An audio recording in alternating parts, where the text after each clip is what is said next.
It's Tuesday night, April 22nd, and as I was filming my two albino Cory fry, I caught a glimpse of my entire 20-gallon long tank and just noticed how peaceful it was looking. And when I maintain it well, it's just such a joy to look at it. With all the fish in there. Over the past 3 weeks or so, I've had problems with some of my fish. I had 14 CPD, Celestial Pearl Danios, and one by one over the period of like a week, they were dying, and I still can't figure out exactly why. It might have been some internal parasite, and I tried treating them, but was not successful, and I still can't quite figure out why. All the water parameters were good, no ammonia, no nitrites, and the right amount of nitrates, but I don't know.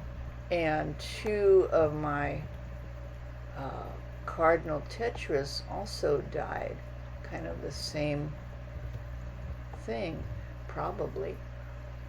So that was over the period of a week, about 2 or 3 weeks ago, and it was really sad. So I did water change, of course. All the parameters were right. The water quality was good. The CO2 was running well, as it should. So I still don't know why they died. Maybe they're just super sensitive. But anyway, I let, maybe half a week pass after making sure everybody else in the tank was fine. And I bought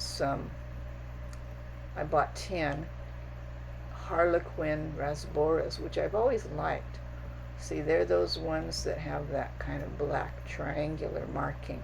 This one's different. I got 9 regular Harlequin rasboras, but in the batch he also gave me that longer one with the longer black stripe, which is another rasbora. I think it's called an SP or something, SP, but that's fine. But all the others, they're tiny. When they're full grown, they're supposed to be able to grow up to, say, 2 inches long, which is a nice size. Not as tiny as the CPDs were, but not huge either. And so I got 10, which was suggested as a good number for schooling. And so they've been doing fine. And so I have, as you see here, I still have the 3 guppies, I have the 7 albino Corys, and these little guys, the 10 Harlequin rasboras, and my others, the 4 pygmy Corys, 2 mystery snails, I think 4 Amano shrimp, and 2 Otocinclus. I think that's it. But everybody else is doing fine, and so far these Harlequin rasboras are doing fine. I did a lot of research to see, what kind of fish would be good in a community tank with these fish that I already have. And Harlequin rasboras are known to be peaceful, and they're great when you have a school of 6, but they suggest even 10. They're a schooling fish. So they've worked out well, and I've always enjoyed looking at them when I see them at a fish store, just for their markings. And so I just thought I'd do some filming of my tank as it is tonight, April 22nd, 2025.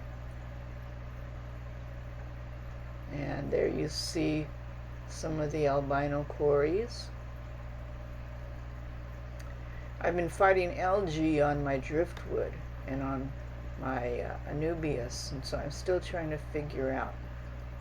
I cut down my lighting, my bright lighting, during the CO2 time to 6 hours instead of the 8 hours, and so I'm kind of experimenting with that to see if that will control the algae. In the meantime, I took out both pieces of driftwood, sprayed it with hydrogen peroxide, and rinsed it off before I put it back in the tank, and that has seemed to help somewhat. And I took out some of the Anubias and either cleaned off what algae I could off of their leaves, or if the leaves were too bad, they had like blackbeard algae, which is different from the green. The driftwood had a lot of green hair algae, and so I still have to figure out how to control that. Algae is not a bad thing, it just looks ugly. The snails and the amount of shrimp enjoy it. You know, they do eat some of, I also took out all the rocks one by one and sprayed them with hydrogen peroxide as well, and scrubbed them with a wire brush and rinsed them off and put them back, and so far they haven't developed a lot of algae. See, there's in the lower right, you see one of the Otocinclus. They eat the algae on the sides of the glass, the sides of the tank.